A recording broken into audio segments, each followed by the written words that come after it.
저희는 알기 쉬운 생활법령 이야기를 시작해 보도록 하겠습니다. 두 변호사님 먼저 질문 좀 드리도록 할게요. 혹시 술 중에서 맥주 좋아하십니까? 권 변호사님. 얼굴이 화사해지시네요. 네, 맥주 생각만 해도 기분이 좋아집니다. 네, 맥주 좋아하는데요. 네. 주종으로 따지면은 도주 같은 위스키나 소주보다는 예. 맥주나 막걸리를 좋아합니다. 요새는 이제 맥주나 막걸리도 되게 다양화되고 예. 원산지나 뭐 향이 되게 다양합니다. 그래서 여기서 저기서 이렇게 골라 먹는 재미가 있습니다. 역시 좋아하시는 게 이제 말씀에서도 느껴집니다. 네. 막걸리와 맥주를 좀 좋아하신다 네. 얘기를 해주셨고요. 자, 그럼 장 변호사님은 어떠세요? 네, 저는 사실 술을 잘 못해서요. 예. 친구들 얘기 들어보면 이제 맥주 맛도 다 각각 다르다고 하는데 다르긴 해요. 네, 저는 맥주 맛도 그래서 잘 모릅니다, 사실. 네. 그렇군요.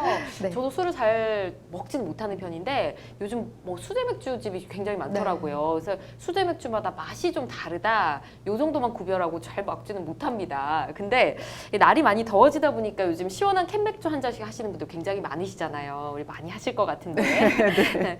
요즘 그런 분들에게 희소식이라고 해야 할지 51년 만에 주류세가 개편되면서 이 캔맥주 가격이 내려갈 거라고 합니다. 이 내용을 좀 살펴보도록 할게요. 자, 주류세 개편안 저도 이제 신문을 통해서 굉장히 많이 봤는데 어떻게 바뀌게 되는 겁니까, 권 변호사님? 네, 내년부터 시행될 예정인 주류 과세 체계의 개편안을 보시면 예. 현행은 국산 맥주와 수입 맥주의 과세 형평성 문제가 계속 제기돼 왔습니다.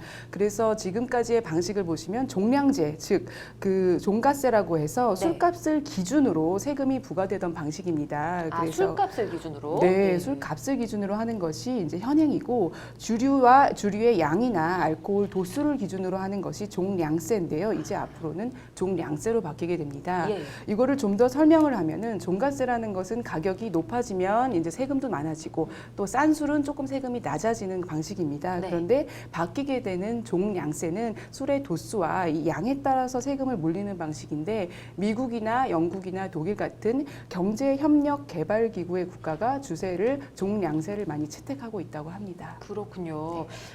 그동안 종양세, 종가세 이런 부분이 있었군요. 그래서 네. 뭐 수입 캔맥주는 싼데 뭐 국산 맥주 왜 이렇게 비싸냐 이런 의견들이 굉장히 많았었나요? 네. 끄떡끄떡 하시네요.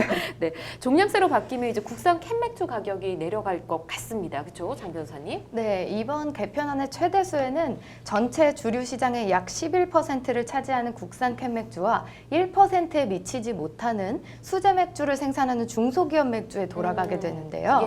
예. 주류 업계는 가격에 따라서 세금을 매기는 종가세 체제에서는 출고 가격이 상대적으로 비싼 국산 맥주가 이제 세금 부담이 더 커서 네. 이제 소비자 가격도 굉장히 비쌌다 이렇게 주장을 해왔는데요. 이번 개편도 국산 캔맥주에 붙는 세금이 줄어들면서 캔맥주 가격도 내려가게 될 것이라는 전망입니다. 예. 그리고 수제 맥주의 경우에 이제 대량 생산이 어렵다 보니까 종량제가 부담을 줄여줄 수 있을 것으로 예상이 되면서 이제 수제 맥주의 청년 창업 관련해서도 영향이 있지 않을까 싶습니다. 그렇군요. 이제 국산 맥주도 4캔에 10,000원 하는 날이 곧 온다는 건데, 근데 또 다른 맥주는 또 가격이 오른다는 얘기가 있습니다. 이 얘기는 어떤 내용인가요? 네, 사실 이번 개편은 4캔에 10,000원이다라는 이것이 촉발이 됐던 것 같습니다. 네. 그래서 지금 수입 맥주가 이런 공격적인 마케팅을 하면서 국내 맥주의 시장 점유율이 크게 올라가니까 그렇죠. 국내의 업체들이 이런 부분을 좀 세금을 깎아달라 많이 아우성을 쳤던 것으로 보입니다. 국산 맥주보다 세금을 적게 내던 수입 맥주의 값은 조금 오를 가능성이 있습니다. 예. 하지만 워낙 경쟁이 심하기 때문에 4캔에 10,000원이라는 기조는 유지될 것으로 보입니다. 같은 맥주지만 캔 맥주만 빼고 나머지는 그대로 좀 다 오를 예정입니다. 아, 그래요? 예, 캔을 제외한 병 또는 페트 또는 생맥주는 종량제로 인해서 크게는 400원대에서 적게는 20원대까지 오를 예정으로 맥주를 좋아하시는 분들에게는 그닥 희소식이 아닐 수도 있겠습니다. 캔맥주 판매량이 좀 많이 올라가지 않을까라는 예상을 좀 해봅니다.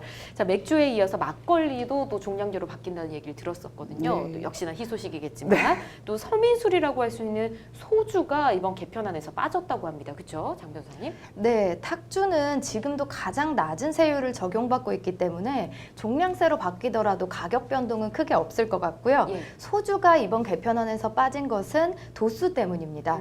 네, 알코올 도수가 높은 높은 소주는 종량세가 적용될 경우에 가격 인상이 불가피하기 때문에 반발이 심해서 제외를 시켰는데요. 아. 네, 이 때문에 반쪽짜리 개편안이다 이런 말들도 나오고 있는 상황입니다. 그렇군요. 알겠습니다.